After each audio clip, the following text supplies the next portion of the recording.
My test today is I'm going to test my Rode VideoMic connected into Zoom H4N to see if the quality is better when the Rode VideoMic is connected to the Zoom H4N, or if when I'm recording directly to the Zoom H4N, if the audio is better that way.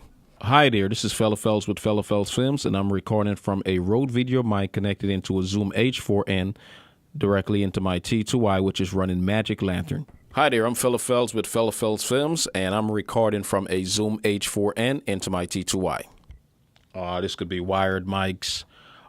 This could be cordless mics. Yeah, this could be wired mics, or this could be cordless mics connected into the Zoom H4N. I hope I'm in focus, because I'm also having a focusing problem.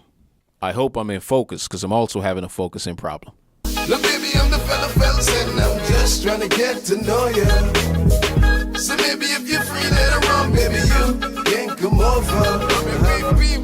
And you can dance if you wanna dance. And you can move if you wanna move. Fit in the groove if you wanna groove. Cause baby, you ain't got nothing to lose. Look, baby, I'm the Fella Fells, and I'm just trying to get to know you. So maybe if you're free later on, baby, you can come over.